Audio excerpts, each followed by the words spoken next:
8h19 agora, hoje no Rádio Opinião, vamos falar sobre um projeto muito interessante, o projeto Cidadania Digital. Para isso, a gente recebe aqui a professora da Universidade Federal do Maranhão, que é pró-reitora de Extensão e Cultura, a professora Zefinha Bentivi, e também o professor Saulo Pinto, que é coordenador geral dessa iniciativa, também aqui da Universidade Federal do Maranhão. Senhoras e senhores, sejam bem-vindos, bom dia. Bom dia, muito prazer estar aqui com você, Adalberto, com Mayra, para conversar sobre o Cidadania Digital. Bom dia, Saulo. Bom dia, a gente queria agradecer muito à Rádio Universidade, ao Adalberto, à Mayra, pela oportunidade de debater um pouco um tema tão importante, um objeto e um projeto tão singular no Brasil. Maravilha. Onde está acontecendo esse projeto? O que é esse projeto? Quando ele começou? Nós estamos, por enquanto, que a gente espera que seja um piloto e como piloto se desdobre em outras localidades, mas nós estamos em Alcântara, estamos Raposa. São os dois municípios que estão próximos com comunidades tradicionais. Saulo, a importância disso, claro, né? A coisa ela toda se desdobra, né?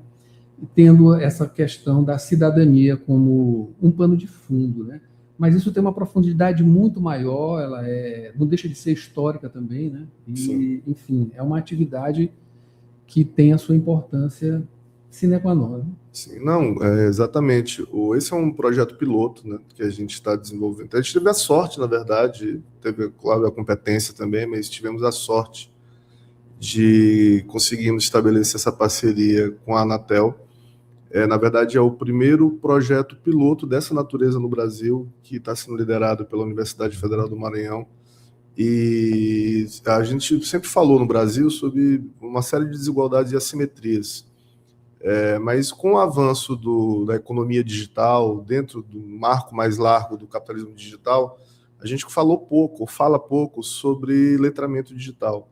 Então, todo mundo, como o telefone é intuitivo, né, como o smartphone é intuitivo, como o touchscreen, ele é uma relação plástica, né, o telefone funciona quase como uma prótese do nosso corpo, então a gente acaba naturalizando um objeto que, naturalmente, ele é socialmente constituído, ele tem uma certa cultura tecnológica fundamental.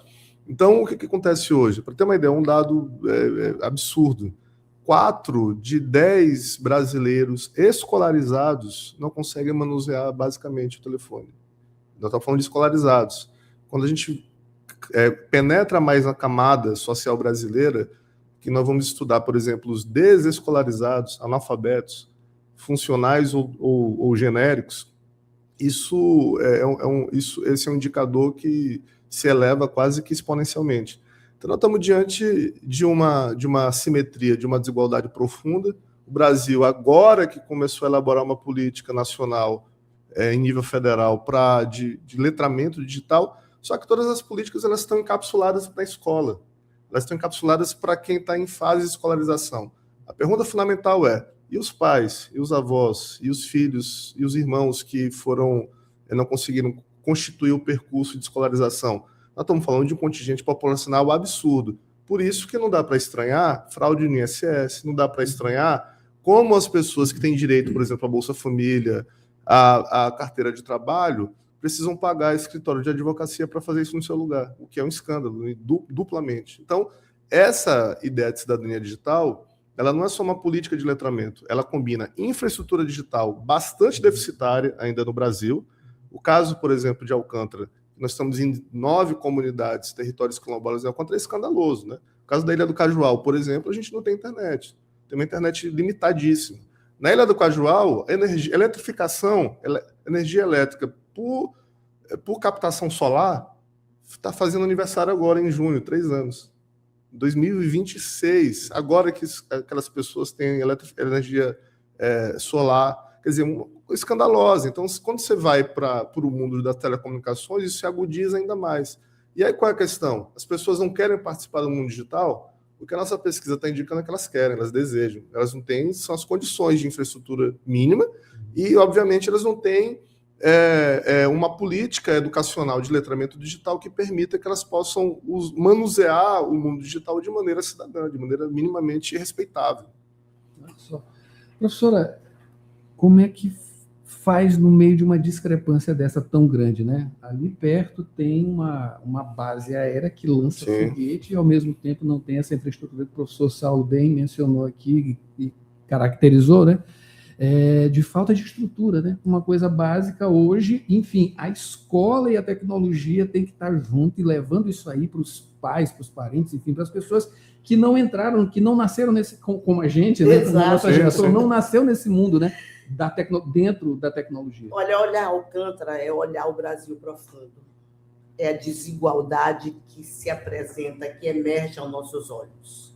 É o desenvolvimento de uma base com todo o investimento tecnológico, científico e uma população desassistida. E aí é que entra o papel que eu acho fundamental, nós achamos fundamental, que é o papel de uma universidade preocupada, que vai aos cantos mais profundos e vai dialogar, vai fazer extensão, vai fazer pesquisa, vai fazer ensino. A gente diz que a verdadeira banda larga, a verdadeira conexão, ela é a conexão humana. Se não há um cidadão preparado, não há tecnologia que resista. A primeira grande tecnologia é a social. É ali que se sustentam as outras tecnologias.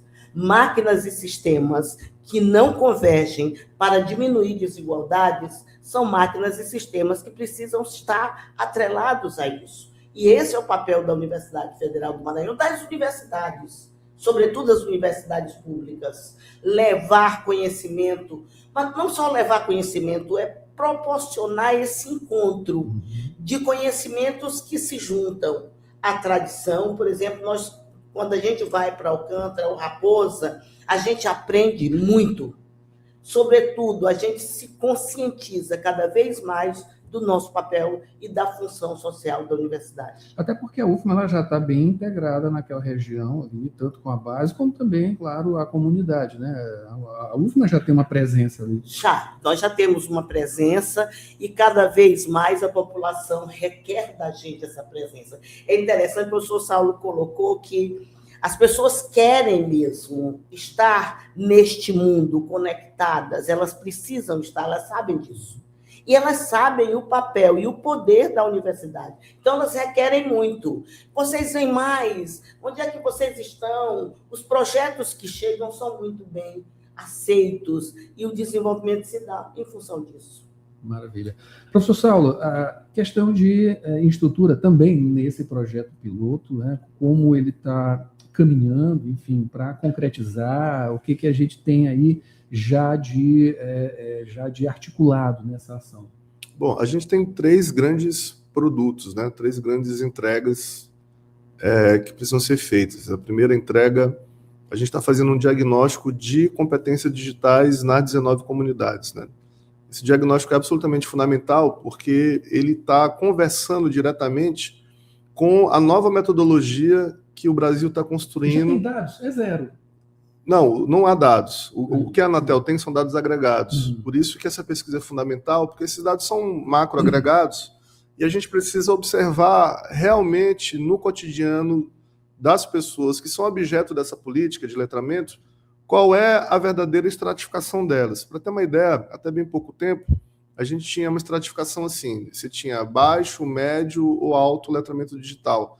Agora houve uma reformulação profunda a partir de um modelo europeu chamado DigiComp, né, que está ligado ao CDE. A gente, inclusive, estava em Brasília semana passada, participando da missão internacional da CDE aqui. Nós fomos convidados para participar, que a gente faz parte do ecossistema hoje no Brasil, e foi muito interessante. E a gente estava exatamente debatendo as dificuldades e essa a relação entre os modelos internacionais e a especificidade de um Brasil que não é o Brasil. Eu estou falando de Brasis, né? O Brasil é um monte de Brasil dentro dele, e aí tem uma complexidade que você não vai ter, por exemplo, na França, na Suécia, na Inglaterra. É outra realidade. E por essa razão que esse novo modelo, que a gente está tentando desenvolver aqui também, aplicá-lo, né? Ele é bem interessante porque ele deixa de simplificar baixo, médio, intermediário e ele vai estratificar entre ausente, muito baixo, baixo, básico e acima do básico, né? Então, esse tipo de estratificação vai ser interessante, porque a gente vai pegar as competências, né? Então, você tem hoje 5 competências, que é a alfabetização e informação de dados, comunicação e colaboração, criação de conteúdo digital, segurança e resolução de problemas. Então, a gente numerifica se as pessoas elas conseguem, por exemplo, acima do básico, se a pessoa cumpre as 5 competências pelo menos uma vez, aí você vai. O básico, se ela cumpre pelo menos 4 vezes, aí você vai. Baixo, se ela cumpre pelo menos 3 ou 4 das habilidades. Então, a gente vai estratificando, é um modelo interessante que a gente foi maturado entre os países da OCDE, e o Brasil está, felizmente, adotando a partir da Anatel, para a gente conseguir ter um perfil claro disso. E aí, o que acontece? Por que a gente precisa ter esse perfil? Porque a gente vai testar uma metodologia nova. É uma metodologia de letramento digital, que não existe no Brasil e que a gente está começando a desenvolver aqui pela universidade. Qual que é a ideia? A ideia é que a gente crie o que a gente está chamando de núcleo comunitário de cidadania digital, e esse núcleo comunitário de cidadania digital ele vai englobar uma série de artefatos, de recursos, e um deles é uma metodologia educacional inovadora que a gente está desenvolvendo. Essa metodologia tem como objetivo, tendo o perfil dessas pessoas, elas sendo submetidas a esse modelo educacional, se ela é capaz de migrar o nível de habilidade digital dela, por exemplo, de ausente para muito baixo, de muito baixo para baixo, de baixo para básico e assim sucessivamente. Se a gente conseguir provar, após a finalização do projeto, que essa metodologia ela é adequada para contextos territoriais e populacionais em que há o diagnóstico de ausência de letramento digital ou de letramento digital muito baixo, a gente consegue validar a primeira fase do desenvolvimento de uma política pública que logo pode ser absorvida pelo governo federal. Então, a perspectiva da Anatel é exatamente essa, e por isso que esse projeto ele tem um enorme protagonismo para a universidade, porque a UFMA pode ser a criadora da metodologia. Da mesma maneira que a gente tem várias políticas públicas importantes no Brasil, essa pode ser uma política pública absorvida pelo governo. Então, a expectativa, no âmbito da Anatel, a gente esteve em Brasília, inclusive, debatendo muito essa semana sobre isso, é que esse projeto ele seja muito virtuoso e que ele seja o start do desenvolvimento de uma política pública de letramento digital no Brasil em âmbito nacional, que seria algo realmente extraordinário para nós. E deixar a UFMA como pioneira também. Pioneira. Outras ações pioneira. que aconteceram aqui, o concurso Afro, né, também Sim, foi o primeiro Exatamente. do Brasil, entre outras iniciativas inclusivas, né, também, professora. E, infelizmente, a gente teve essa notícia hoje, né, do nível das universidades brasileiras, né, que caiu, enfim, infelizmente. Mas esse tipo de ação é que faz justamente o contrário. É para botar para frente, professora. E, enfim. Eu acho que os rankings, eles são muito importantes, mas eles não dizem tudo. Sim. Isso é um parâmetro como outros quaisquer, e a gente precisa ter muito cuidado com isso, porque uma universidade como a nossa, por exemplo, de um Maranhão, que tem as suas dificuldades, representa um desenvolvimento muito grande.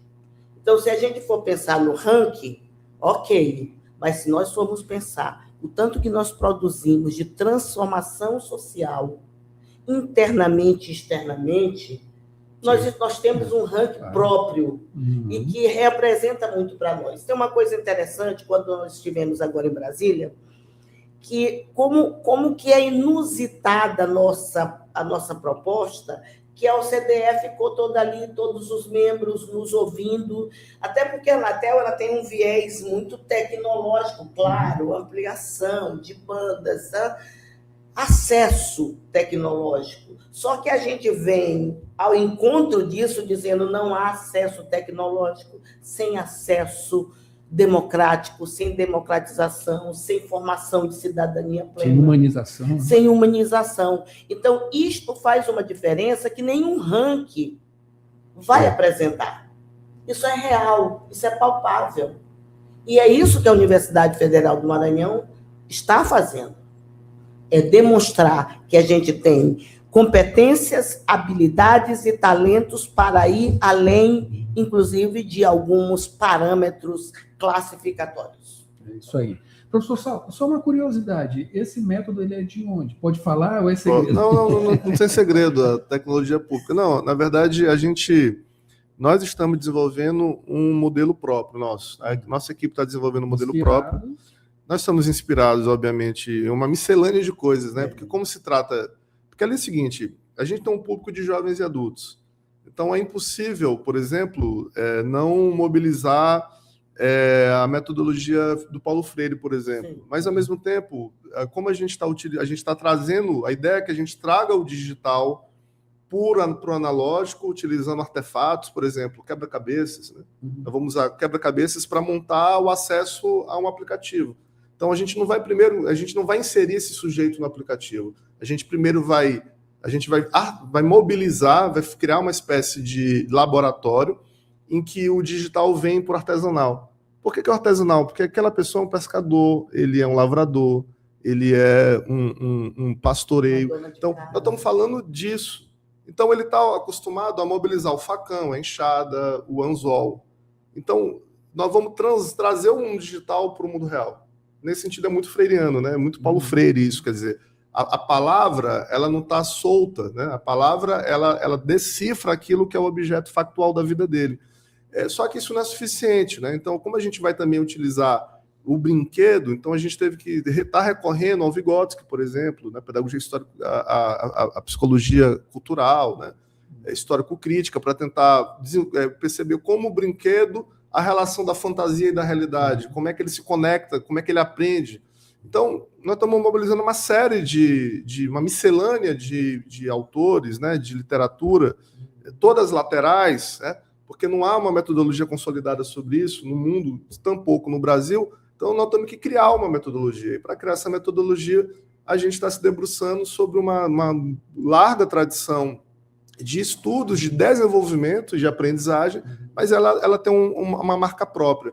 Por isso que eu acho que ela é muito particular, porque ela não está ali colada em lugar algum. Né? Se a gente conseguir desenvolver a metodologia e testar essa metodologia, e essa metodologia ela foi eficaz para fazer os fluxos, né, de aprendizado e mudar o status de competências desses indivíduos, a gente efetivamente está começando a construir uma metodologia muito própria, muito singular. Agora, é claro, né, essa metodologia não vai ser fixa. A gente tem duas comunidades diferentes. Então, Alcântara, embora a gente tenha o mesmo formato, mas em Alcântara nós vamos ter recursos próprios, né, recursos metodológicos e educacionais próprios. Isso vai acontecer em Raposa. Se a gente levar esse projeto para o interior da Amazônia, por exemplo, para alguma cidade do Acre, do Roraima, do Amazonas, nós vamos também ter muitas especificações, né, especificidades que conversem diretamente com aquele território. Então, a ideia exatamente é que o pensamento e a ação eles estejam muito integrados. Né? O pensamento não pode estar fora e nem a ação pode ser uma coisa distante. Quer dizer, o pensamento tem que ser uma forma de ação e a ação tem que ser uma forma de que o pensamento se corporifica. É um pouco dessa Saula é da sociologia, né? Eu sou economista, mas a minha formação é mais ampla. Nas ciências sociais. A professora aqui é da área da comunicação. Isso aí nada mais é, professor, só puxando para a nossa sardinha aqui, a otimização da comunicação. Um comentário rapidinho só sobre isso. É verdade, ele estava falando do brinquedo, acontece que nada mais comunicativo, nada mais, hoje, lúdico do que um celular. Por exemplo, as pessoas se encantam, mesmo aquelas que não acessam como poderiam, porque a gente sabe que há uma fragilidade, uma vulnerabilidade técnico-informacional muito grande entre os cidadãos brasileiros. Mas é tão comunicativo e é tão sedutor, porque a comunicação ela é, antes de mais nada, sedutora, que as pessoas não param de manusear esse artefato. Então, é isso que a gente busca.